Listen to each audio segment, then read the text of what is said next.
ଏହି ଭିଡ଼ିଓଟି କାହାକୁ ଆକ୍ଷେପ କରି କରାଯାଏ ନାହିଁ। ଏହା ସମ୍ପୂର୍ଣ୍ଣ କାଳ୍ପନିକ, କେବଳ ଫାଲତୁ ଆଜ୍ଞା। କିଏ ଭୁଲରେ ଅପଲୋଡ଼ କରିଦେଇଛି, ଆମେ ଜାଣିନି। ଆଜ୍ଞା ଇଏ ହେଉଛି ରାଜୁଆ। ୟାର ଗପରେ ପବନ କମ୍, ଫାଲତୁ ଅଧିକା। ଆଉ ସେଇଥିପାଇଁ ଲୋକ ଆର ଜାଗା ଅଜଗା ଦେଖି ମାରନ୍ତି। ବିଶ୍ୱାସ ହଉନି? ତାହେଲେ ପୁରା ଭିଡ଼ିଓ ଦେଖନ୍ତୁ। ଆଜ୍ଞା ଆପଣମାନେ ଭାବୁଥିବେ ଏ ଦି ଜଣ କିଏ? ଆଜ୍ଞା ଇଏ ତ ଭଦ୍ରବାଗିଆ ମୁହଁରୁ ଜଣା ପଡୁନାହାନ୍ତି, କିନ୍ତୁ 98 ପଟି ମରା ଜন্য ମରିଥିଲେ ଏ ସେଇଦିନ ଜନ୍ମ ହେଇଥିଲେ। ଜାଣିପାରୁନାହାନ୍ତି? 100 ପଟି ମରା ପରେ ଆମ ପୃଥିବୀରେ, ତା ଦେହରୁ 98 ମଲା ଆଉ କେତେ ରହିଲେ? 2 ନା? ଏଇ 2 ଜଣ ହଉଛନ୍ତି ସେଇ ପଟି ମରା। ଆଉ ଏମାନେ କଥାରେ କମ୍, କାମରେ ବେଶୀ କରନ୍ତି। ବିଶ୍ୱାସ ହଉନି? ପୁରା ଭିଡ଼ିଓ ଦେଖନ୍ତୁ।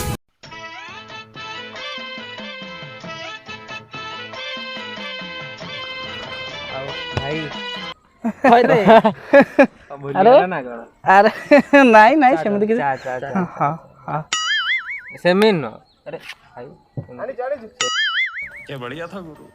ଭାଇ ଗୋଟା କଣ ପବନ ମାର ଇଏ ଗୋଟେ କଥା ଜାଣିଥିବ ତ ମାଷ୍ଟର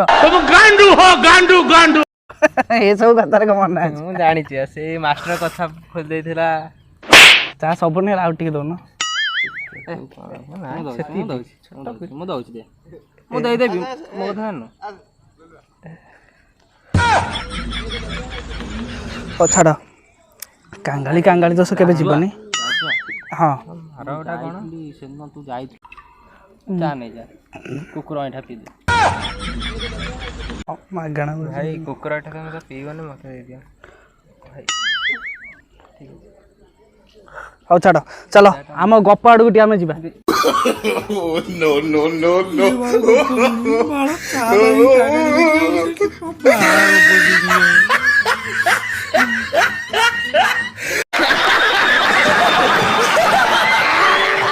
ରାଜୁ ଭାଇ ତମର ତ ଯାହା ଦେଖିଲେ ସବୁ ମନେ ପଡେ, ଆଉ ଆଜି ଚାହା ପିଉଛେ, ଚାହାକୁ ଦେଖି କିଛି ମନେ ପଡୁନି?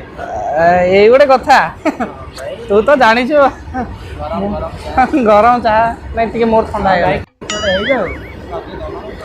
ଚାଲ ଏଇ ଚାହା ଦେଖି ତ ମନେ ପଡୁଛି, ହେଲେ ଏ ଜାଗାରେ ଯେହେତୁ ବହୁତ ଲୋକ ଅଛନ୍ତି, ଆମେ ଟିକେ ଭିତର ଏରିଆକୁ ଯିବା। ବାବା ବାବା ଚାଲ ଚାଲ ଚାଲ। ଏଇ ଜାଗାରେ କେହି ନାହାନ୍ତି, ଏଇଠି ଗପ ମାରିଦେବା ଆଜି ବସିବା। ଆଜି ହେଲା ଗାଲୁ ଗପ ଆଉ ପୁଣି ଆଜି ବକରା ମିଳିଲା। ସେଦିନର କଥା, ଆମେ ବାହାରିଥାଉ ଭୁବନେଶ୍ୱର ଯିବା ପାଇଁ। ଭୁବନେଶ୍ୱର ଭାଇ ଆଉ ପାଖାପାଖି 3ଟା ସମୟରେ ଆମର ଚନ୍ଦୁ ଭାଇ ଆସି ପହଞ୍ଚିଲେ। ସେ ସେପଟ ସାଇରୁ ଆସିଲେ। ଭାଉଜଙ୍କ ଭାଇ କି? ତାପରେ ଆମେ ବାହାରି ଗଲୁ ଘରୁ, ଆସି ପହଞ୍ଚିଲୁ ଆମ ରାହାମରେ। ସେଠି ଗୋଟେ ଦୋକାନ ଥଣ୍ଡା ପିଇଲୁ। মাজା କି? ନାଇଁ ନାଇଁ ପେପର ବୁଟୁଆ ନୂଆ ହେଇଛି। ହଁ ସେଇ ନାଇଁ, ତାର ଗୋଟେ ଡୁପ୍ଲିକେଟ୍ ଭର୍ସନ୍ ବୁଲୁନି। ହଁ ସେୟାକୁ ପିଇଲୁ। ତାପରେ ଆମେ ଚାଲିଲୁ। ଭାଇ ଚା ନାଇଁ ଆଉ ଟିକେ ଯାହା ହଉ, ଧନ୍ୟବାଦ। ଭାଇ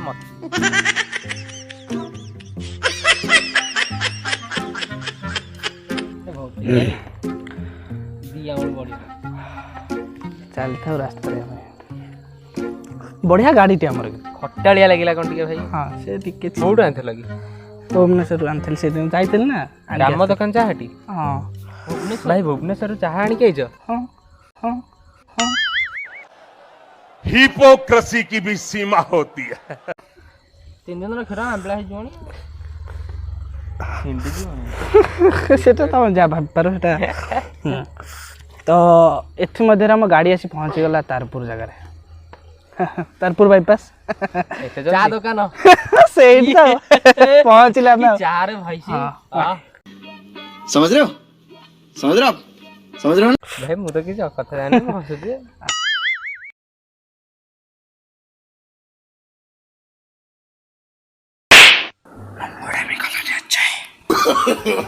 No, no, no, no.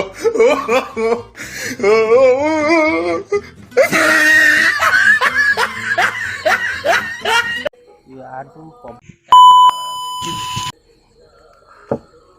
ମୋ ପାଇଁ ଚକୋଲେଟ୍ ଗୋଟାଇ କପ ଧୋଇବାକୁ ଯାଉଛି ଦୋକାନ ଟିକେ ରହୁନ ଶୁଣି ଦେଇଯିବ ଆଉଛି ଭାଇ ସୁନୁ ପାମ୍ପୁଡ଼ି ହେଇଠି ଶୁଣ ବା ତାର ପୁରା ଆମେ ପହଞ୍ଚିଗଲୁଣୁ ବା ତମେ ଶୁଣୁନ ପହଞ୍ଚ ଟିକେଟ୍ କାଟ ମୁଁ ଯାଉଛି ହଉ ହଉ ଶୁଣୁ ତୁ ଶୁଣୁ ବାବା ତୁ ପଚାରୁଥିଲୁ ନା ଶୁଣ ଶୁଣ ଛେପଟା ପକେଇ ଦେଇ ପଳେଇଲା ଓ ମାଇ ଗଡ୍ ଆମର ତାରପୁର ତାପରେ ତାରପୁର ଆଗକୁ କ'ଣ ହେଲା ଘଣ୍ଟ ବାଜିଲା ନାଇଁ ଘଣ୍ଟ ମଟ ନୁହଁ ଖେଳ ହେଲା ତ ତାପରେ ଶୁଣ ଖଚଡ଼ିଆଟା ସେଠି 3ଟା ଲୋକ ଥାଆନ୍ତି ଆଉ ଆମେ 2ଟା ଯାଇ ପହଞ୍ଚିଲୁ ମୋ ସହିତ ତ ଗୋଟେ ଚନ୍ଦା ଯାଇଥାଏ ହାତ କାଢ଼ ଭାଇ ହଁ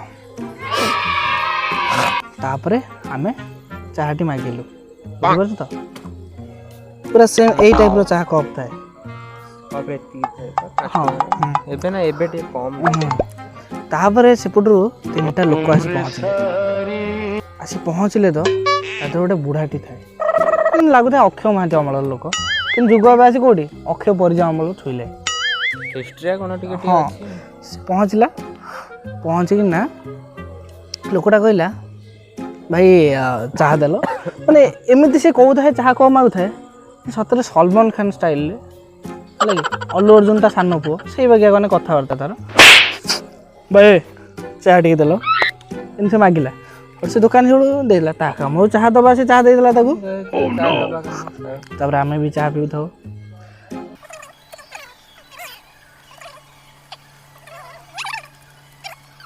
ସେଇ ଟାଇମ୍ରେ ଆମେ କ'ଣ ବାହାରିଆ ଟାଇମ୍ ହେଇଗଲାଣି ତ ଆମେ ଏବେ ଭୁବନେଶ୍ୱର ଯିବୁ ବୁଝିବ ସାଡ଼େ ସବୁବେଳେ ଟୋକିଙ୍କ ଉପରେ ନଜର ଆର ଆରେ ନାଇଁ ସିଏ କ'ଣ କହିଲ ସେ କ'ଣଟା ଶୁକଉଥିଲା ତ ମୁଁ ସେଇ କଥା ହଁ ହଁ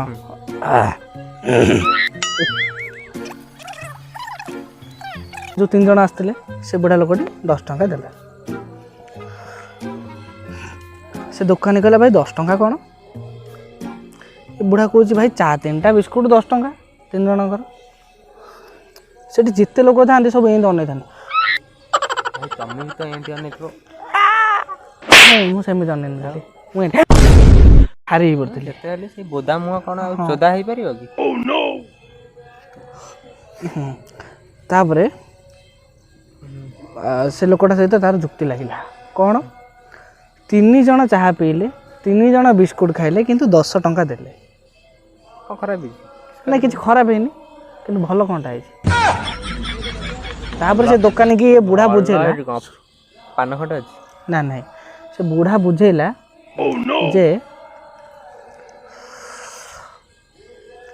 3ଟି ଚାହା 3 3 9 ଟଙ୍କା 3ଟି ବିସ୍କୁଟ୍ 30 ପଇସା ହେଲେ 90 ପଇସା ତମେ ତ ଆହୁରି ମୋତେ 10 ପଇସା ଫେରିବା କଥା ପୁଣି କ'ଣ ଟଙ୍କା ମାଗୁଛ ସମସ୍ତେ ସେଠି ଲୋକଙ୍କ ମୁଣ୍ଡ ଖରାପ ହେଇଗଲାଣି ଭାଇ କି କଥାଟା କ'ଣ ହେଉଛି ନା ସେ ଯେଉଁ ଚାହା ପିଇଛନ୍ତି ସେଠି ବୋର୍ଡ଼ରେ ଲେଖା ହେଇଛି ଚାହା ଗୋଟିକ 7 ଟଙ୍କା 3 ଜଣଙ୍କର ଚାହାର ଦାମ ହେଉଛି 21 ଟଙ୍କା ବିସ୍କୁଟ୍ 3ଟା 10 10 10 30 ଟଙ୍କା 51 ଟଙ୍କା ଟୋଟାଲ୍ ଦେଖିଲେ 51 ଟଙ୍କା ଲେଖା ହେଇଛି ତାପରେ ସେ ବୁଢ଼ା କହୁଛି ତମେ ଚାହା ଦେଲାବେଳୁ ମୋତେ କାହିଁ କହିଲନି ଚାହା ଗୋଟେ ଲେଖା 7 ଟଙ୍କା ସତ କଥା ଚାହା ଦେଲା ବେଳକୁ ସିନା କହିଥାନ୍ତେ ଆମେ କେମିତି ଜାଣିବୁ ତୁ ଯାହାକୁ ଭଲ ପାଇବୁ ତାକୁ ବି ସେଇଦିନ କହିବୁ କି ଆମର ଚଉଠି ହବ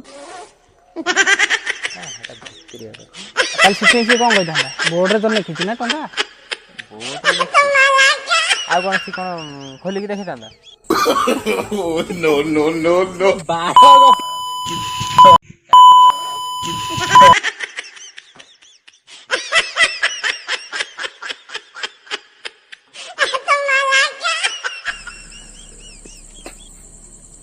ତାପରେ କ'ଣ ହେଲା କି ବନ୍ଦ କର ଭାଇ ତମେ ତାପରେ ଆମେ ବାହାରିଲୁ ଆଉ ଏ ସେ କ୍ୟାମେରା କିଏ ନାଗୁଛି